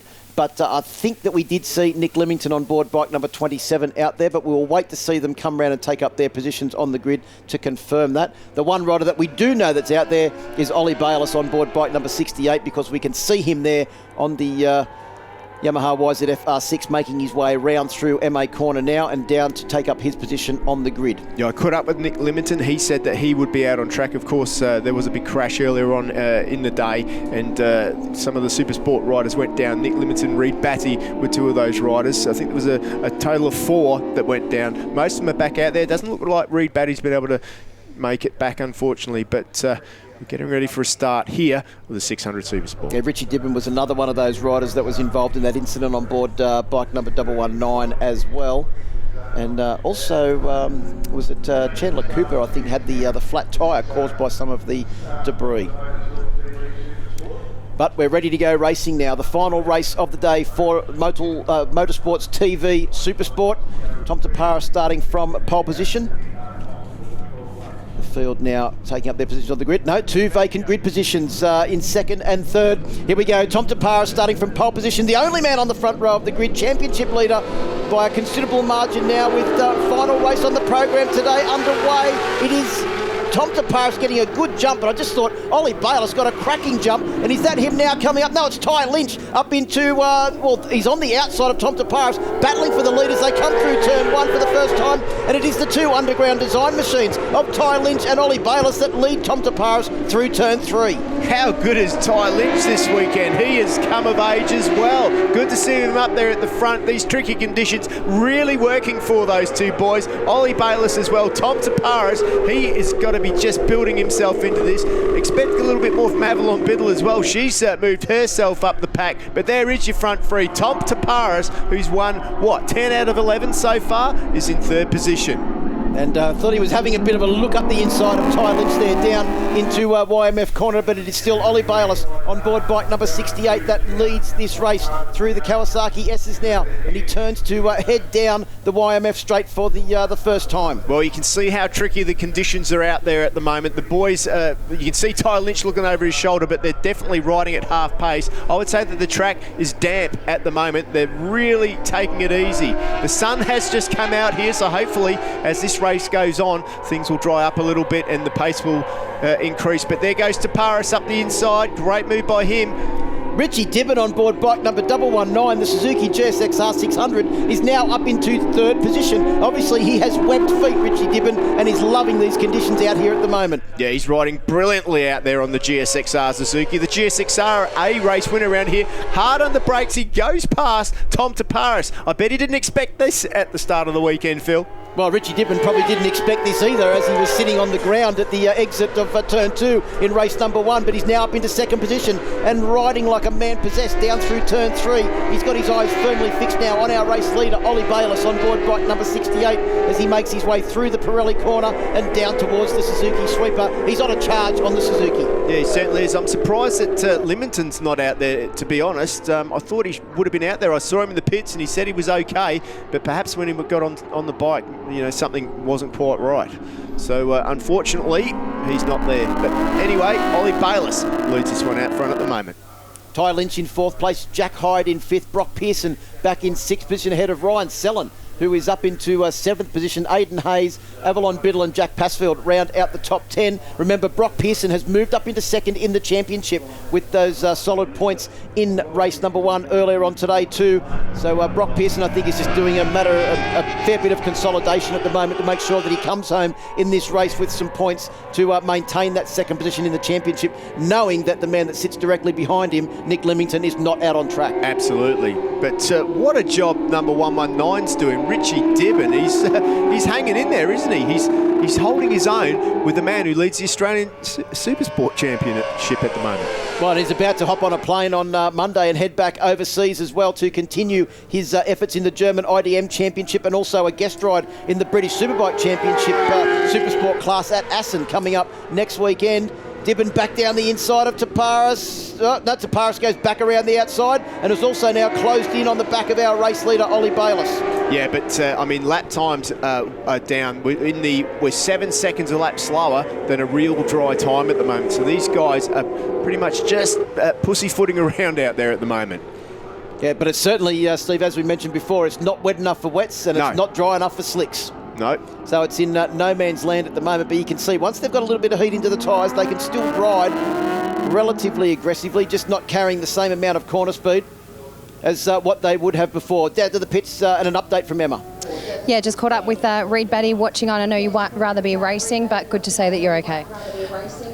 Yeah, you know, I'm feeling okay at the moment. I just really do feel unfit. My back's giving me a bit of grief, but you know, to get on the bike at the moment, I can't even hardly get on it. But also my arm as well, being run over on my arm and on my head as well. So I just don't feel up to racing. I'm unfit to ride. So a bit of a shame, but we'll move on to Phillip Island. Hopefully, go a bit better there. Get well. We'll see you at PI. Thanks, Emma. Great to hear from Reed, and good news is that he's A-OK with Bayliss and Taparis. The former teammate Steve Martin going head-to-head now in this race, and the banter between the two of them at the beginning of the year when they were going to be racing together was well, how would you say, they were jousting each other, and now this is the first real opportunity in 2019 for them to joust out on track. Well, I'm really looking forward to this battle, because if you think back to the race that we saw earlier today, Tom Taparis, who's won pretty much every race this year except for one that Nick Limington won, took off. Bayliss caught him up, did the fastest lap of the race, and then he had some sort of bike issue, so we never really got to see what he can do. This is his chance to shine. And he's been shining all year. In fact, in his rookie year in the Supersport Championship has Ollie Bayliss, the youngest ever rider to compete in the Australian Supersport Championship at just 15 years of age as the season got underway. And he's now leading this race as we come round through the Kawasaki S's and to head towards the YMI Straight. It is Taparis right on his tail, Richie Dibbon in there in third position. Brock Pearson has moved his way past Ty Lynch up into fourth place on board his Yamaha. And Jack Hyde is now closed in fact, on Ty Lynch in sixth position. Ryan Sellen in seventh. Hayes, Passfield and Biddle round out the top 10.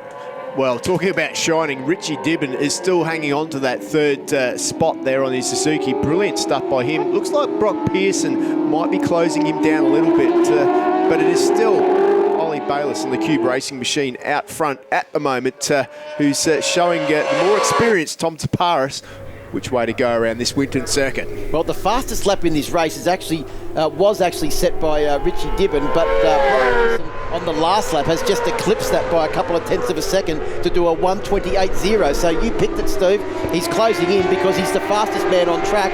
He was also on the last lap 0.6 and 0.8 of a second faster than our race leaders. Brock Pearson is arriving at this party very, very quickly. Yeah, it is so tricky when you've got conditions like this out there, though. I mean, very cold track temperature. It's just really difficult to know what to do. Let's head down to M. Richard Taparis, good little battle going on here, but can he catch him? It's funny. They'll carry this onto the PlayStation probably tonight. This will be pretty cool. They'll be bragging rights for sure. I'm loving it. Did I hear that you got an invite to Assen this time? I did get an invite. Yeah, bad luck for Mum. Mum went last time. I'm going this time. It'll be great. Can't wait. Safe flight tonight. Thank you. Thank you. Yeah, of course, that is in the back of the minds of Tom Taparis at the moment. He is getting on a plane to go overseas and race tonight or tomorrow. So the last thing he wants to do is go over there with a couple of bruises on him. So he wants to keep it upright. I think that winning today won't be as important to him as it might be on other occasions. But I'll tell you what, I've never seen Tom Taparis not want to win. On the same note, he would be happy to see Ollie win, but he would be unhappy to get the ribbing that Ollie would give him until they get on track at the next round at Phillip Island, because you know that that's exactly what would be happening. Yes, absolutely right there. Tricky conditions. Ollie Bayliss, though, now has stepped the pace up. He's the one setting the benchmark, 26.7 for him. But you're right, Brock Pearson, fastest man on track again. He was 0.8 quicker. He's got to be joining the back of this freight train, and he is. But conditions are obviously getting a lot better because they've just taken nearly 2 seconds off their lap times on that last lap over what they were doing the lap previous. And here we go now, Brock Pearson catching up to the fast-starting Richie Dibbon to really look to try and move into third position and challenge for this race win. As Pearson not quite able to get up the inside there of the Suzuki as they start the run through the S's. Yeah, I feel for Dibbon. He's done such a great job to stay in that third position for such a long period of this race. He sort of almost deserves that third place trophy, but it doesn't look like it's going to be his because Brock Pearson now is looking pretty menacing in the background. Down into AGV corner, it is Ollie Bayliss that leads from Tom Taparis. Has a look over his shoulder. Tom Taparis is on the other side. Can Taparis squeeze it down the inside? Oh, look at the back ends moving around. Bayliss has run wide. Taparis is up the inside. It looked like Tom Taparis even then had the back wheel starting to come off the ground as he was breaking into MA corner. Yeah, it'll be interesting to see what sort of lap times they do this time around. 26.7 last time, and this time through still 26s. So, but another chunk of almost a second off, so low 26s that time for just about everybody. But it is Brock Pearson now who's got past Richie Dibbon, and he puts himself into a podium position. Well, Brock Pearson said his fastest lap of the race on the lap previous, but that one there I think he was held up a fraction. As we see this replay of Tom Taparis, you can see the back end just starting to skate around, and it was only that Ollie Bayliss ran a fraction wide and allowed Tom Taparis through, because Ollie Bayliss was right on the absolute limit there heading into the corner, as was Tom Taparis. Yeah, absolutely. But Brock Pearson's right there now. He's right on the back. The thing with the track the way it is at the moment, it's very, very difficult to pass. You've almost got to wait for someone to make a mistake, because the line that these guys are on, they've tested. But if you go a little bit wide, a little bit off line, hit a little bit of a damp patch, and you can see a couple more spots of rain on the camera there, it could all go pear-shaped rather easily.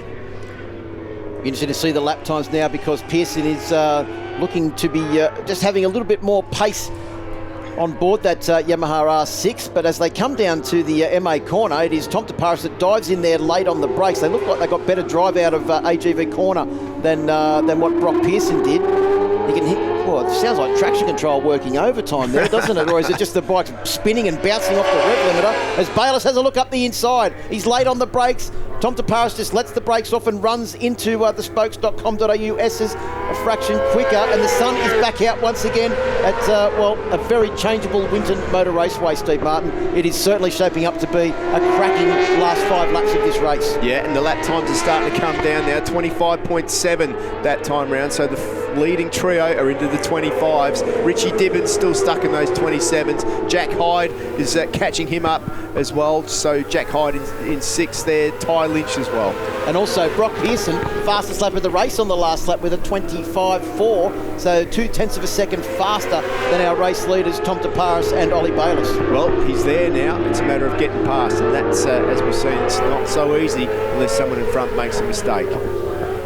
But they're starting to get a lot faster around that section now than they have been as well. So that's obviously starting to dry up. And the heat in the tyres now, a little bit of wear. Everything's fully warm. So, you get a lot more feel when you've got that heat in everything as well. So that's got to be helping with these lap times. So Taparis has pulled out a nice little lead now over Ollie Bayliss and Brock Pearson as they come round through MA corner. One more corner to go to complete this 8th lap of the 12-lap journey. Be interesting to see the lap times at the completion of this lap. I wouldn't be surprised to see Tom Taparis down into the 24s or the low 25s as they come across the line. A 25.140, fastest lap of the race for Tom Taparis now as he's pulled out a 0.7 of a second lead over Ollie Bayliss, with Brock Pearson looking desperate now to try and find a way past. Yeah, he's definitely the man out front now that is setting the pace, isn't he? He's in control, smooth, doing everything that Tom Taparis does in the most difficult conditions. So good to see. He deserves to be going to Assen tomorrow night to be riding for the 10 Carter team, a team that runs in the World Superbike Championship with Loris Baz. Of course, he's making a wild card in the BSB team, in the BSB race, I should say, at Assen. So good for him to do that and see. Well, and also he's ridden in some tricky conditions in Germany this year as well, Tom, so this would be a good experience for him here once again. But having a look at Brock Pearson. He is looking now increasingly desperate to try and find a way past. He looks like he's actually being held up a fraction by Ollie, but Ollie, just like his dad, is proving extremely difficult to overtake. Pearson's wide. Pearson's wide, and is that Richie Dibbon and Jack Hyde that may be close enough to take advantage? I think Ollie's just had a look under his arm and seen that there's no bike number 17 right behind him. Yeah, I think he's there, but he lost a lot of ground. I think that he's feeling that he's got the pace to win this, the guy in third place, Brock Pearson. But, you know, once again, he's made that mistake, tried to do that pass. Let's have a look. He's gone deep on the brakes, gone out wide, got a little bit of a rear wheel, too scared to tip it in over the bit of a wet patch there on the side of the track, and he had to let the brake off, otherwise it probably would have ended in tears. He's got to do all that work again now to catch back up to the number 68. Well, it looks like a lot of front end patter there from Ollie Bayliss as he went through turn 3 as well. That's the YMF corner. The front end was bouncing up and down. Obviously, he's asking a lot of questions of the front end setup of that machine now that, well, the conditions have changed once again completely in this race. It's impossible to have a setup that's perfect for everything. Well, you would have started this race with a slippery track with perhaps softer settings, so less spring preload on the front, which means more or less a softer spring on the front and a softer spring on the back, which is ideal when it's a wet track. But when it dries up like this, then the bike just starts to move too much. So yeah, you can't have both. Good battle here between Aidan Hayes on 46, Avalon Biddle on bike number 51, and also Jack Passfield on board bike number 42 just behind. All of them Yamaha YZF R6 mounted. Hayes just managing to hold off Biddle at the moment. So this is the battle for 7th position. Of course, Avalon Biddle over here racing as New Zealand Supersport champion current as well. So good to see her making the trip over the ditch to race here in the Australian Superbike Championship. As we saw earlier on in the show, there's a whole bunch of Kiwis here this weekend, including the officials as well. We always welcome them here. It makes our event so much better. Yeah, Avalon's been doing a great job since she made her debut in the championship at round 3 at the Ben Motorsport Park, and looking forward to seeing her at Phillip Island and Sydney Motorsport Park for the season finale the first week in November. But it's Aidan Hayes that currently leads the current New Zealand Supersport champion out onto the Motul Pirelli straight to come round and complete 10 laps of this 12-lap journey. Yeah, she's doing a really good job when you consider she has had a lack of track time. And, you know, the competition, I mean, how many laps do you reckon Aidan Hayes has done around here? He's done quite a few. Jack Passfeld as well. He seems to have picked up a level this weekend. And also, they're actually closing in on Ty Lynch on board bike number 85, who led the race through the first corner, Steve. So they've been doing a good job to try and close down Ty Lynch in 6th position, but no one can seem to close down the man on board bike number 7, Tom Taparis. Nice. The rider from Goulburn who's heading back overseas once again. But it is Ollie Bayliss and Brock Pearson now that are really trying to decide who will finish on the second step of the podium. Pearson has come from a long way back because he dropped back there when he ran wide in AGV corner. He's made up all of that distance, and as he comes across the line to get the last lap board, he is now well and truly in position to mount an assault for second place in this race, just like he did in race number 1 earlier on today. Yeah, absolutely. He's got himself in the prime position now. He's seen the weak places and strong places of Ollie Bayliss in front of him. He's got to make a move on this lap if he wants to get that second position. I think that Tom Taparis is safe up the road, but there he goes up the inside. He makes the move. What a great move. That's YMF corner there. Ollie Bayliss won't like that. One of the riders moving off to the side. Now, Ollie Bayliss's heartbeat will have skipped for a second, but I tell you what, watch Bayliss now. He will not like that. Well, in the way that that Brock Pearson just two-wheel drifted that bike in, I reckon his heartbeat would have been sky high as well as they come down in towards the start of the S's now. Ollie Bayliss can't pull off a Wayne Maxwell-esque manoeuvre at the start of the S's, and will have to try and mount an assault at AGV corner, the same corner that Brock Pearson ran wide at a few laps ago. It's all going to come down to heavy braking now. Out of Kawasaki if he gets good drive. But, oh, a moment there. A moment for Brock Pearson, but he still keeps the drive. Bayliss can't do it under brakes there.